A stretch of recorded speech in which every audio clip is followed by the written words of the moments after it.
مفتی سراج حکیم صاحب کے آفیشیل چینل کو سبسکرائب کریں۔ دعا سے متعلق گفتگو چل رہی تھی۔ اس روایت میں یہ بتایا گیا ہے کہ بندے کو چاہیے کہ وہ اپنی ہر حاجت اللہ تبارک و تعالیٰ سے طلب کرے۔ یہاں پہ دو چیزوں کا ذکر کیا گیا ہے۔ ظاہری طور پر ان کا معنی یہ کیا جاتا ہے کہ فرمایا جوتے کا تسمہ بھی ٹوٹ جائے اور گھر میں آپ کو نمک کی حاجت پیش آئے، یہ بھی اللہ تبارک و تعالیٰ سے سوال کریں۔ اس کا مطلب یہ ہے کہ حقیر سے حقیر چیز وہ بھی کس سے مانگے؟ اللہ تبارک و تعالیٰ سے مانگے۔ تو یہ فرمایا کہ تم میں سے ہر ایک کو چاہیے کہ وہ اپنی حاجت اللہ کے سامنے پیش کرے۔ آگے چل کر ایک روایت آتی ہے، اس میں اللہ کے نبی نے فرمایا کہ اگر ایک بندے کو کسی چیز کی ضرورت پیش آئے، اس نے کیا کیا؟ اس نے کسی انسان سے اس چیز کا مطالبہ کیا۔ مثلا کسی کو کسی چیز کی ضرورت پڑی، اس نے اپنا ہاتھ کہاں پہ لایا؟ کسی انسان کے سامنے۔ تو اللہ تبارک و تعالیٰ محتاجی کے 70 دروازے اس کے لیے کھول دیتے ہیں، محتاجی کے، یعنی آگے چل کر وہ 70 بندوں کے سامنے ہاتھ پھیلائے گا۔ اگر ایک آدمی اس کو کسی چیز پر ضرورت پڑی، اس نے کسی انسان سے اس کا مطالبہ نہیں کیا، اللہ سے دعا مانگی، تو اللہ تبارک و تعالیٰ محتاجی کے 70 دروازے بند کر دیتے ہیں اس کے۔ تو اس لیے فرمایا کہ معمولی سے معمولی چیز ہی کیوں نہ ہو، وہ اللہ تبارک و تعالیٰ سے مانگ لے، یہاں تک کہ اگر جوتے کا تسمہ ٹوٹ جائے یا نمک کی حاجت پیش آئے تو وہ بھی کس سے مانگیں؟ اللہ تبارک و تعالیٰ سے مانگیں۔ دوسری روایت یہ ہے کہ دعا سے متعلق ہے کہ اللہ کے نبی صلی اللہ علیہ وسلم کے بارے میں روایت میں آتا ہے کہ یرفع یدیہ فی الدعاء حتی یری بیاض ابطیہ، اور دوسری روایت یہ ہے کہ کان یجعل اصبعیہ حذاء منکبیہ ویدعو۔ تیسری روایت یہ ہے ان نبی صلی اللہ علیہ وسلم کان اذا دعا فرفع یدیہ مسح وجهه بیدیہ۔ یہاں پہ دعا کے آداب میں سے 3 روایتیں بیان کی گئی ہیں کہ اللہ کے نبی بسا اوقات ہاتھ اٹھا کر، اتنا ہاتھ اٹھا کر دعا مانگتے ہیں کہ آپ صلی اللہ علیہ وسلم کے بغل مبارک کی سفیدی ضائع ہو جاتی ہے۔ اس طریقے سے دعا کیسے کریں گے؟ اس طریقے سے دعا کریں گے، صحیح اس طریقے سے دعا کریں گے تو یہ بغل کی سفیدی نظر آتی ہے۔ اور دوسری روایت یہ ہے کہ آپ صلی اللہ علیہ وسلم اس طریقے سے اپنے ہاتھ مبارک اٹھاتے کہ یہ ہاتھوں کی بلندی کندھے کے برابر آ جاتی ہے۔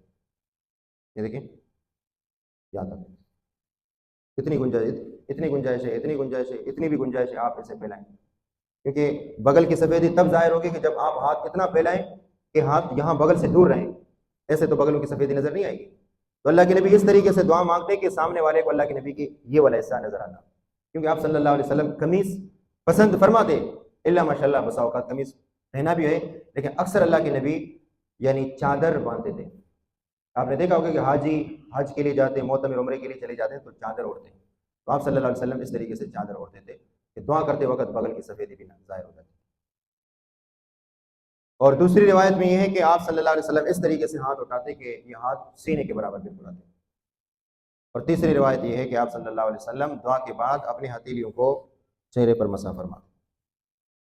وَنِ كرمت عن ابن عباس قال المسألة أن ترفع يديك حذو منكبيك نحو والاستغفار أن تشير بأصبع واحدة والابتهال أن تمد يديك جميعا، وفي رواية قال والابتهال هكذا ورفع يديه وجعل ظهورهما مما يلي وجهه، عن ابن عمر أنه يقول إن رفعكم أيديكم بدعة ما زاد رسول الله صلی اللہ علیہ وسلم على هذا يعني إلى الصدر۔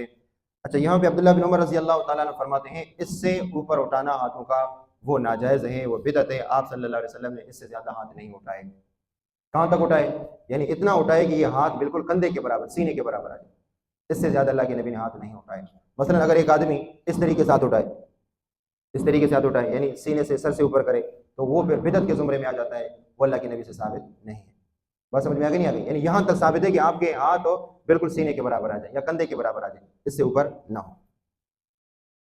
وَنَ أُبَيِّ بْنِ كَعْبٍ قَالَ كَانَ رسول اللہ صلی اللہ علیہ وسلم اذا ذکر احدا فدعا له بدأ بنفسه۔ دعا کا اصول یہ ہے کہ جب بھی آپ دعا کریں گے سب سے پہلے اللہ کا ذکر کریں گے، پھر اس کے بعد اللہ کے نبی پر درود پڑھیں گے، پھر اس کے بعد آپ اپنے لیے سب سے پہلے اپنے لیے دعا کی ابتدا کریں گے۔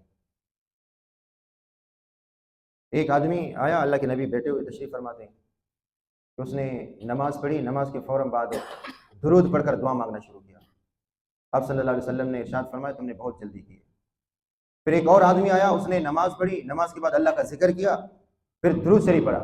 اللہ کے نبی نے فرمایا اب تم دعا کرو، تمہاری دعا قبول ہو جائے گی۔ دعا کا اصول یہ ہے پہلے اللہ کا ذکر کریں، پھر اس کے بعد درود شریف پڑھیں، پھر اس کے بعد دعا کریں۔ اور دعا کے آداب میں سے یہ ہے کہ سب سے پہلے اپنے لیے دعا شروع کریں، پھر اس کے بعد آپ اپنے ماں باپ کے لیے کریں گے، اولاد کے لیے کریں گے، رشتہ داروں کے لیے کریں گے، مقتدیوں کے لیے کریں گے، محلے والوں کے لیے کریں گے، آپ کر لیں۔ لیکن ادب یہ ہے کہ اذا ذکر احدا فدعا له بدا بنفسه، جب آپ صلی اللہ علیہ وسلم کسی کے لیے دعا فرماتے تو سب سے پہلے اپنے آپ سے اس کی ابتدا کرتے ہیں، کیونکہ انسان خود دعا کا محتاج ہے، اور انسان کو چاہیے کہ وہ اپنے آپ کو اس چیز کا محتاج سمجھ کر پہل کرے، بعد میں اور لوگوں کو اپنی دعا میں یاد رکھے۔ دینی معاملات میں ہمیشہ کسی اور کو ترجیح نہ دیں، دینی معاملات میں ہمیشہ اپنے آپ کو ترجیح دیں، کسی اور کو اپنے آپ پر ترجیح نہ دیں۔ بات سمجھ میں آ گئی نہیں آ گئی؟ دینی معاملات میں ہمیشہ کس کو ترجیح دیں؟ اپنے آپ کو ترجیح دیں۔ اس کی ایک مثال میں آپ کو بتاتا ہوں۔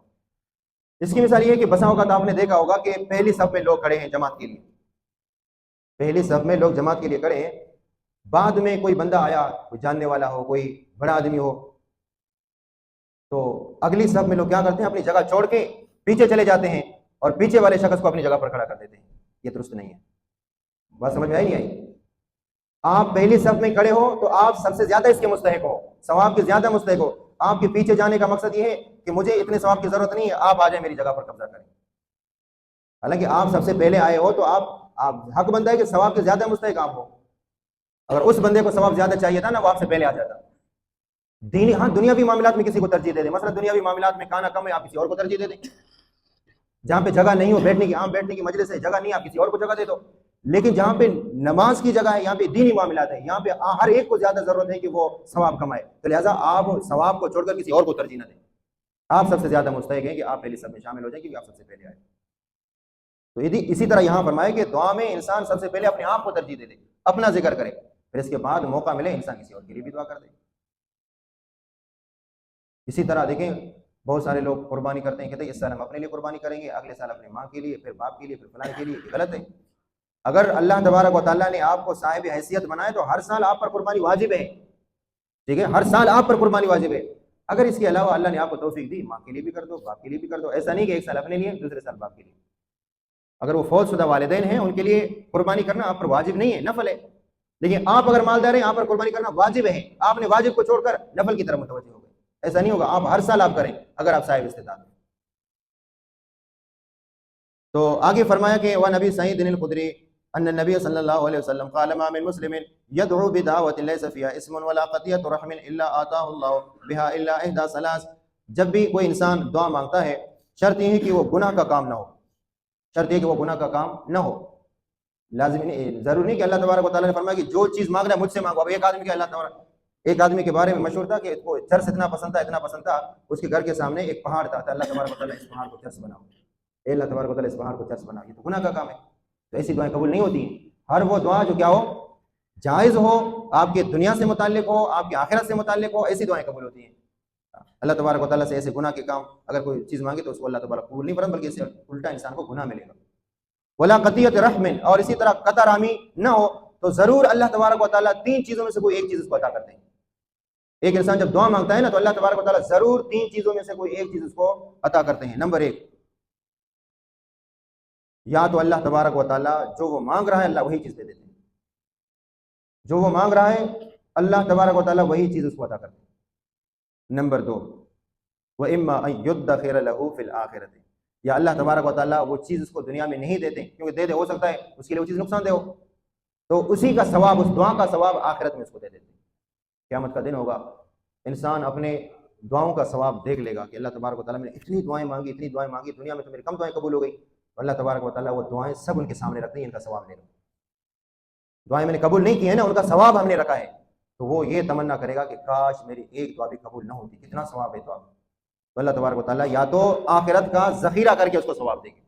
بس آپ کہتے ہیں یار ہم اتنی دعائیں مانگتے ہیں، اتنی دعائیں مانگتے ہیں، ہماری دعائیں قبول نہیں ہو رہی، وہ دعا ہمارے لیے ذخیرہ ہے، جب قیامت کا دن ہوگا اللہ تبارک و تعالیٰ تمام مانگی ہوئی دعائیں ہمارے سامنے ان کا ثواب رکھ دیں گے۔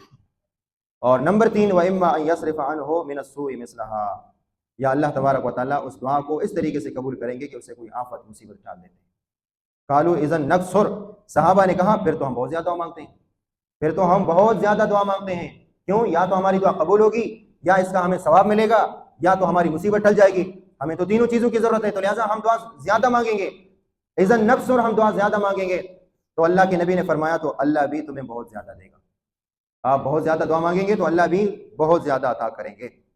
وعن ابن عباس عن النبي صلی اللہ علیہ وسلم قال خمس دعوات يستجاب لهن دعوة المظلوم حتى ينتصر، دعوة الحاج حتى يصدر، دعوة المجاهد حتى يفقد، ودعوة المريض حتى يبرأ، ودعوة الأخ لأخيه بظهر الغيب۔ ثم قال وأسرع هذه الدعوة إجابة دعوة الأخ بظهر الغيب۔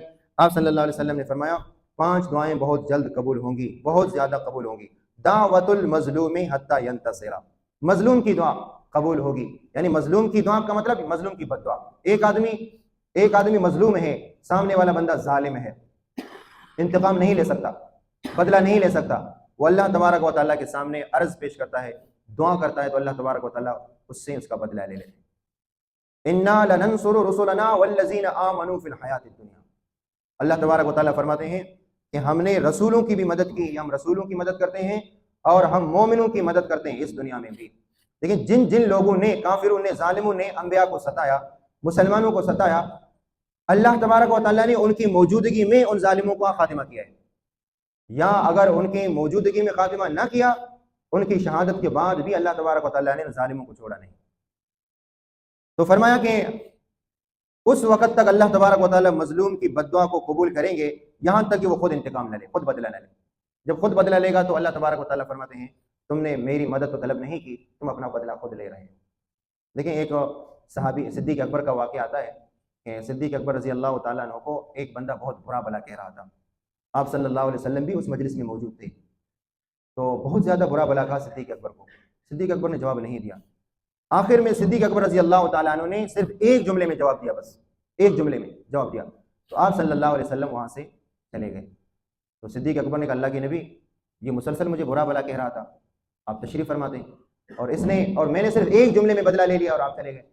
تو اللہ کے نبی صلی اللہ علیہ وسلم نے ارشاد فرمایا جب یہ تمہیں برا بلا کہہ رہا تھا، اللہ تبارک و تعالیٰ نے بدلہ دلوانے کے لیے ایک فرشتے کو مقرر کیا تھا، وہ تیری طرف سے جواب دے رہا تھا، اب تم نے اپنا جواب خود دینا شروع کیا، وہ فرشتہ چلا گیا۔ تو اس لیے فرمایا کہ مظلوم آدمی کی بد دعا قبول ہوگی یہاں تک کہ وہ خود اپنے بدلے کا انتظام نہ کرے۔ اور آگے فرمایا ودعوۃ الحاج حتی یصبر، اسی طرح حاجی جب تک اپنے گھر نہیں آئے تب تک وہ اگر اس راستے میں، سفر میں، آنے جانے میں کسی کے لیے بھی دعا کرے، اللہ تبارک و تعالیٰ اس حاجی کی دعا کو قبول فرماتے ہیں۔ اس لیے کہتے ہیں کہ جب حاجی آئے نا تو حاجی کے گھر پہنچنے سے پہلے اپنے لیے دعائیں لے لیا کریں گے، گھر آنے تک اس نے جو بھی دعا مانگے اپنے لیے یا آپ کے حق میں، اللہ تبارک و تعالیٰ اس کو قبول فرماتے ہیں۔ آگے فرمایا ودعوۃ المجاہد حتی یفقد، اور مجاہد کی دعا بھی ضرور قبول ہوگی، کیونکہ وہ بھی اللہ تبارک و تعالیٰ کے دین کی سربلندی کے لیے محنت کر رہا ہے، کوشش کر رہا ہے، وہ بھی اپنے سفر میں کسی کے لیے دعا کرے، اللہ تبارک و تعالیٰ اس کی دعا کو قبول فرمائے۔ ودعوۃ المریض حتی یبرأ، اور مریض کی دعا کو اللہ تبارک و تعالیٰ قبول کریں گے، کیونکہ مریض بھی مشقت میں ہے، تکلیف میں ہے، اور بعضی بیماریاں ایسی ہیں کہ انسان جب بیمار ہوتا ہے تو اللہ تبارک و تعالیٰ اس بیماری کے عوض میں اس کے گناہوں کو معاف فرما دیتے ہیں، کیونکہ اس کے خود گناہ گر جاتے ہیں، ختم ہو جاتے ہیں۔ تو اس طریقے کا بندہ، اس ٹائپ کا بندہ اگر دعا مانگ لے تو اللہ تبارک و تعالیٰ اس کی دعا کو قبول فرما لے۔ ودعوۃ الاخ لاخیہ بظہار الغیب، اور یہ بھی فرمایا کہ اجابۃ واسرع هذه الدعوات، یہ دعا بہت جلد قبول ہوگی کہ غائب کی دعا غائب کے لیے ہو، کل میں نے آپ کو بتا دیا، میں سامنے آپ کے لیے دعا کروں، میں فیس ٹو فیس آپ کے لیے دعا کروں، اس میں ریا کا شبہ ہو سکتا ہے، اس میں دکھلاوا کا شبہ ہو سکتا ہے کہ میں آپ کے لیے دعا کروں، اللہ تبارک و تعالیٰ اس کی دنیا و آخرت میں بلائی کا معاملہ فرما، اس کو جنت الفردوس نصیب فرما، اس کو اولاد عطا فرما، مال عطا فرما، سامنے میں آپ کو کہہ رہا ہوں، ریا کا شبہ ہو سکتا ہے۔ لیکن آپ میری مجلس میں موجود نہیں ہیں، آپ اپنے گھر میں ہیں، آپ اپنی مسجد میں ہیں، دوسری مسجد میں ہیں، میں یہاں آپ کے لیے دعا کر رہا ہوں، بلکہ ایک بندہ زندہ ہی نہیں ہے، میں اس کے لیے دعا کر رہا ہوں، کوئی ریا نہیں، کوئی شبہ نہیں ہے، تو یہ دعا بہت جلد قبول ہوگی۔ کل آپ کو بتایا کہ اللہ کے نبی نے فرمایا کہ آپ اگر کسی کے لیے دعا کریں گے، آپ اگر کسی کے لیے دعا کریں گے تو اللہ تبارک و تعالیٰ ایک فرشتہ مقرر کریں گے، وہ فرشتہ آ کر یہی کہے گا اللہ تبارک و تعالیٰ اس نے اس آدمی کے حق میں جو دعائیں مانگی ہیں، اللہ وہی دعائیں اس کے حق میں بھی قبول منظور فرما۔ تو لہٰذا کسی کے اگر آپ مالی اعتبار سے پریشان ہو، بیمار ہو، تو آپ کسی اور مریض کے لیے دعا کریں، آپ کسی اور کے لیے مالی تنگی کی دوری کے لیے دعا کریں، اللہ تبارک و تعالیٰ اس کے مال میں فراخی عطا فرما، اس کے رزق میں کشادگی عطا فرما، تو اللہ تبارک و تعالیٰ یہی دعا فرشتے کے ذریعے سے آپ کے حق میں آمین کہیں گے، اور آپ کے حق میں فرشتے کی دعا ضرور قبول ہو جائے گی۔ اللہ تبارک و تعالیٰ سے دعا ہے کہ اللہ ہمیں عمل کرنے کی توفیق عطا